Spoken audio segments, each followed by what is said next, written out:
Bab tentang salat di kandang kambing.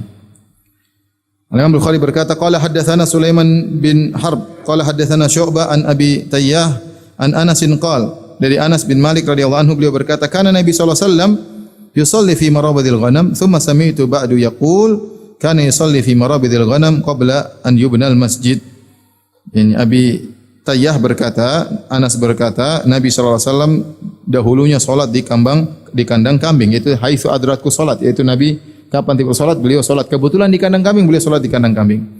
Kemudian aku mendengar setelahnya Anas berkata, Nabi sallallahu alaihi wasallam salat di kandang kambing dahulu sebelum dibangunnya Masjid Nabawi. Setelah Masjid Nabawi dibangun, Nabi menyengaja untuk datang ke Masjid Nabawi sehingga salat di Masjid Nabawi. Dan ini dalil tadi sudah kita sebutkan bahwasanya kotoran kambing atau kencing kambing tidak najis. Mungkin kotor, mungkin kita cuci, mungkin bau, tapi tidak najis. Seandainya najis, Nabi tidak mungkin salat di pekarangan yang dekat-dekat najis. Paling tidak ada percikan kencing ontanya, kencing kambingnya dan yang lainnya.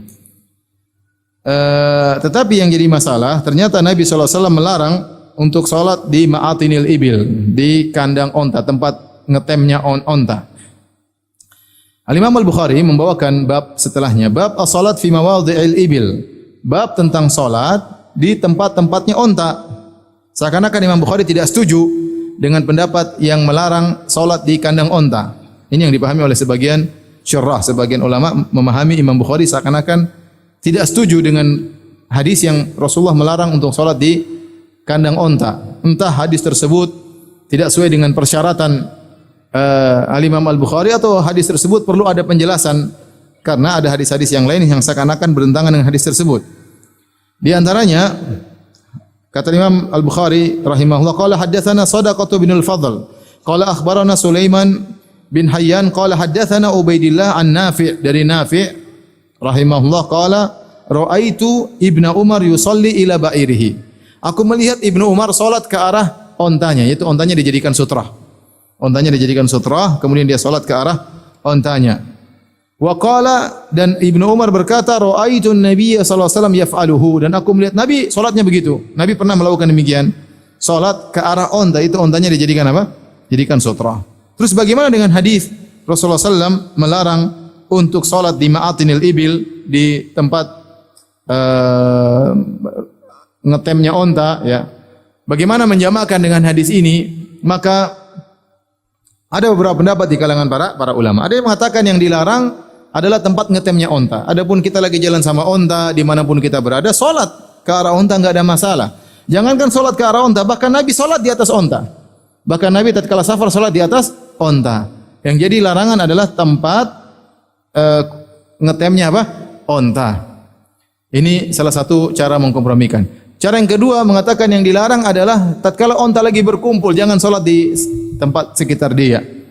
Adapun dia lagi sendiri, kita solat ke arah dia atau kita berada di atas dia, maka tidak ada masalah. Ya. Ini pendapat yang disampaikan oleh sebagian ulama. Ya.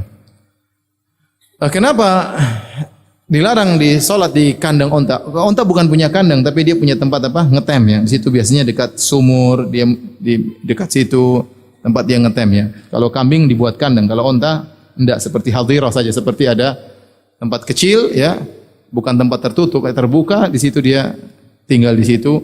Situ ada tempat airnya ya. Itu disebut dengan ma'atin, tempat ngetemnya onta. Marabid, tempat kandangnya kambing. Di marabidul ghanam boleh, di tempat ngetemnya onta tidak boleh. Kenapa? Rasulullah SAW bersabda, fa innaha khuliqat minasyayatin. Sungguhnya onta diciptakan dari syaitan. Nabi mengatakan demikian. Apa maksudnya onta diciptakan oleh syaitan? Wallahu alam bisawab. Ada yang mengartikan onta kalau kita salat dekat dia dan dia banyak, dia kadang mengganggu. Kadang mungkin dia bisa mengganggu, bisa suara-suara, kemudian dia bisa, intinya dia seperti mengganggu orang yang sedang salat. Ya, sebenarnya mengatakan wallahu alam bisawab. Kita enggak tahu maksud Nabi SAW, yang penting jangan salat di kandang onta, itu lebih selamat. Adapun salat ke arah onta lagi sendiri atau di atas onta tidak jadi masalah, yang penting bukan di kandang onta.